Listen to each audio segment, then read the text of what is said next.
નમસ્કાર Gujarat blind YouTube ચેનલમાં તમારું હાર્દિક સ્વાગત છે। અહીં સરકારી યોજનાઓથી જોડાયેલી તેમજ સરકારી નોકરીઓથી જોડાયેલી તેમજ વિકલાંગ લોકોથી જોડાયેલી તેમજ એજ્યુકેશનથી જોડાયેલી તમામ માહિતી પૂરી પાડવામાં આવે છે। તો અત્યારે જ અમારી ચેનલને લાઈક, શેર અને સબસ્ક્રાઇબ કરો। તો ચાલો વધારે સમય લેતા વિડિયો જોવાની શરૂઆત કરીએ। નમસ્કાર। તો ગઈકાલે પહેલાં કહી તો દઉં લે કઈ ચેનલ છે મારી ગુજરાત બ્લાઇન્ડ યુટ્યુબ ચેનલ પર આપ સર્વનું હું હાર્દિક સ્વાગત કરું છું। મારું નામ વણઝારા પુષ્પક। તો ગઈકાલે આપણે હિસ્ટ્રી BSM1 એમાં ચેપ્ટર 1ની પ્રસ્તાવના જોઈ, બરાબર, કે કઈ રીતે મધ્યયુગની શરૂઆત થઈ, બરાબર, ત્યાં સુધી આપણે સમજૂતી મેળવી, બરાબર, કે કઈ રીતે આંતરિક સડા અને વૈભવ વિલાસના લીધે યુરોપની અંદર અંધકાર છવાયો, બરાબર, અને એનું સામ્રાજ્ય વિનાશ પામ્યું એ આપણે ચર્ચા કરી। અને પછી કઈ રીતે મધ્યયુગની શરૂઆત થઈ અને કેવો હતો મધ્યયુગ એની ચર્ચા આપણે આજના વિડીયોમાં કરીશું, બરાબર। તો આપણે હવે ચેપ્ટરની શરૂઆત કરીએ, બરાબર। હજુ બી કહું છું, જેને ચેપ્ટરને લાઈક કરવું હોય લાઈક કરી શકે છે, ચેનલને સબસ્ક્રાઈબ કરવી હોય સબસ્ક્રાઈબ કરી દો, બરાબર, કેમ કે આવા નવા વિડીયો હિસ્ટ્રીથી રિલેટેડ આપણા યુટ્યુબ ચેનલ પર આવનાર છે, બરાબર। મેજર હિસ્ટ્રી પતી જાય એની પછી માઇનરનો સેશન આવશે, બરાબર। આ એ હેતુથી રેકોર્ડિંગ કરવામાં આવે છે કે તમારી મૂંઝવણ બધાની દૂર થઈ શકે, બરાબર।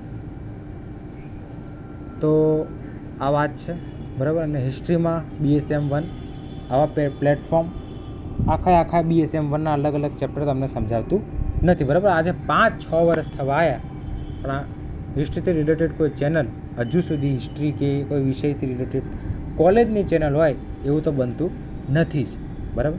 એટલે મેં નવો અભિગમ પડે, કારણ ચાલો ને કોલેજનું બી લઈ લીધા ત્યાં તે, બરાબર, સ્કૂલનું તો એમ નહોતો લેતો, બરાબર।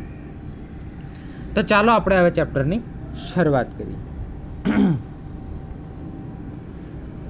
તો મધ્યયુગ, બરાબર, મધ્યયુગની આપણે વાત કરીએ તો એનો પ્રથમ તબક્કો આપણે જોઈએ પહેલાં તો એમ કહેવાય છે કે મધ્યયુગનો પ્રથમ તબક્કો ઈસવીસન 500 થી ઈસવીસન 1100 એટલે કે 600 વર્ષનો સમયગાળો હતો, બરાબર। પૂછાય કે મધ્યયુગનો પ્રથમ તબક્કાનો સમયગાળો જણાવો તો ઈસવીસન 500 થી શરૂ કરીને ઈસવીસન 1100 600 વર્ષનો એનો સમયગાળો હતો, બરાબર, જેને અંધકાર યુગ તરીકે ઓળખાતું, બરાબર। એમે પૂછાય કે ભાઈ મધ્યયુગનું બીજું નામ કયું તો એને અંધકાર યુગ, બરાબર, કારણ કે એમે પૂછાય કે મધ્યયુગના પ્રથમ તબક્કાનું બીજું નામ કયું તો અંધકાર યુગ। જ્યારે ઈસવીસન 1100 થી ઈસવીસન 1500નો 400 વર્ષનો સમયગાળો એ મધ્યયુગનો બીજો તબક્કો હતો, બરાબર। હવે મધ્યયુગનો બીજો તબક્કો, બરાબર, જેને પુનરુત્થાનના યુગ તરીકે ઓળખવામાં આવતો। એમાં પૂછાય કે મધ્યયુગના બીજા તબક્કાને કયા યુગ તરીકે ઓળખાતો તો પુનરુત્થાનનો યુગ, બરાબર। મધ્યયુગનો સમયગાળો ઈસવીસન 500 થી શરૂ કરીને 1500 સુધીનો માનવામાં આવે છે, બરાબર। પ્રશ્ન આવે ને કે ભાઈ મધ્યયુગનો સમયગાળો જણાવો તો ક્યાંથી ક્યાં સુધી ઈસવીસન 500 થી શરૂ થાય અને 1500 સુધીનો એનો સમયગાળો છે, બરાબર। આગળ જોઈએ ચેપ્ટરમાં મધ્યયુગના 2 મુખ્ય લક્ષણો હતા, બરાબર। હવે આ જે મધ્યયુગ છે એના 2 મુખ્ય લક્ષણો હતા, કયા કયા? એક, સામંતશાહી વ્યવસ્થા, બરાબર, અને નંબર 2, ખ્રિસ્તી દેવળ સંસ્થા, બરાબર। પૂછાય MCQમાં કે એક વાક્યમાં કે મધ્યયુગના 2 મુખ્ય લક્ષણો જણાવો તો એક સામંતશાહી વ્યવસ્થા અને બીજી ખ્રિસ્તી દેવળ સંસ્થા। હવે સામંતશાહી જે વ્યવસ્થા હતી એને યુરોપિયન સમાજની અંદર પિરામિડ જેવી રચના રચી હતી। કેવી રચના રચી હતી? પિરામિડ આર્મીમાં તમે જોયું હશે કે એકની ઉપર એક તો એવી જ રીતે એને રચના રચી હતી। તો અહીંયા કહે છે કે જે પિરામિડની ટોચ ઉપર કોણ હતો? રાજા હતો। પિરામિડની ટોચ ઉપર કોણ હતો? રાજા હતો। અને તેના પાયામાં ગણોતિયાઓ અને ભૂદાસો હતા, બરાબર. અને વચ્ચે સામાન્ય જાગીરદારોથી શરૂ કરીને મોટા સામંતશાહીઓ, વેપારીઓ વગેરેનો સમાવેશ થતો હતો, કારીગરો વગેરેનો સમાવેશ થતો હતો, બરાબર. હવે એમ કહેવાય કે પાયાના જે ગણોતિયાઓ ભૂદાસો હતા અને જે ખેડૂતો હતા, પાયાના ગણોતિયાઓ અને જે ખેડૂતો હતા, એમની દશા ખૂબ જ દયાજનક હતી. કેમ કે આમની પાસેથી એમ કહેવાય ને કે સામંતશાહી વ્યવસ્થાવાળો રાજા એ કર લેતો અને ખ્રિસ્તી દેવળ સંસ્થાવાળા એ કર લેતા. તો વિચાર કરો કે આ બંનેને આ લોકોએ કર આપવું તો આમને કેવી દશા હશે, બિચારા હોય ને, એવી દશા હતી. હવે શું થાય છે, હા, યુરોપના રાજા કોન્સ્ટન્ટાઇન, અહીંયા નામ છે યુરોપના રાજા, કોણ? કોન્સ્ટન્ટાઇન, જેને ખ્રિસ્તી ધર્મ અપનાવી તેને રાજ્યાશ્રય આપ્યો. એને શું કર્યું? ખ્રિસ્તી ધર્મ અપનાવ્યું. કોને? કોન્સ્ટન્ટાઇન. કોન્સ્ટન્ટાઇનના ખ્રિસ્તી ધર્મ અપનાવતા રાજ્યમાં પોપનો વર્ચસ્વ વધ્યો. પોપ કોણ પાછું? તો ખ્રિસ્તી ધર્મના ધર્મગુરુ, વડા, બરાબર. પોપનું વર્ચસ્વ વધ્યું અને ધર્મસત્તા સમય જતાં એવું થયું કે જે ધર્મસત્તા છે એ રાજ્ય સત્તાથી પણ ચડિયાતી બની, બરાબર. ધર્મસત્તાનો એટલો પ્રભુત્વ વધી ગયો કે ધર્મસત્તા રાજ્ય સત્તાથી પણ શું થઈ ગઈ? ચડિયાતી બની ગઈ. એમ કે અમે જ છીએ, એમ અમે કહીએ એટલું જ ચાલવાનું, બાકી એનાથી વિશેષ તમે ચાલી શકતા નથી, બરાબર. હવે શું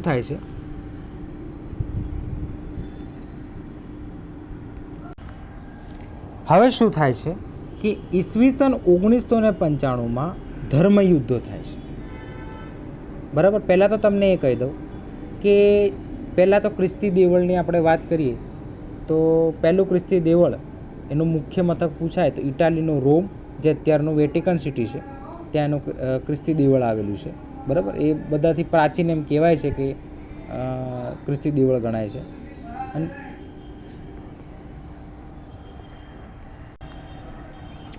સૌથી પ્રાચીન ખ્રિસ્તી દેવળ એને માનવામાં આવે છે, બરાબર. હવે સેન્ટ પીટર્સબર્ગનું ખ્રિસ્તી દેવળ, બરાબર, જે ઇઝરાયલના જેરુસલમમાં આવેલું છે. હવે 1995ની અંદર ધર્મયુદ્ધની મેં વાત કરી તો મુસ્લિમો અને ખ્રિસ્તીઓ વચ્ચે આ દેવળને લઈને ધર્મયુદ્ધ થાય છે. કેમ કે આમાં આ દેવળ સાથે મુસ્લિમોનો ઇતિહાસ હતો અને ક્રિશ્ચનોનો ઇતિહાસ હતો, એટલે આને લઈને ધર્મયુદ્ધો થાય છે. અને તમે જોઈ શકો છો, ટીવી પર જોતા જશો, બરાબર, કે અત્યારે પણ આ ધર્મયુદ્ધો ચાલે છે, બરાબર. હવે આ ધર્મયુદ્ધના કારણે યુરોપ અને એશિયાની સંસ્કૃતિ એકબીજાના સંપર્કમાં આવે છે, બરાબર. અને એકબીજાના સંપર્કમાં આવતા જ આર્થિક સમૃદ્ધિનો અને શિક્ષણ અને સાહિત્ય ક્ષેત્રે વિકાસ થાય છે, બરાબર.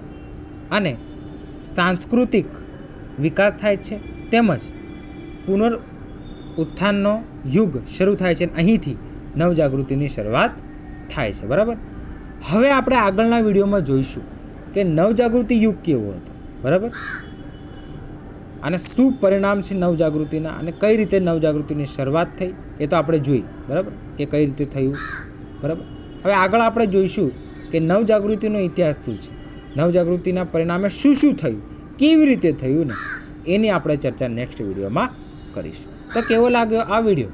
તમે મારા આ વિડીયોને જોજો, ગમે તો કોમેન્ટમાં જણાવજો, લાઈક શેર કરજો, બરાબર.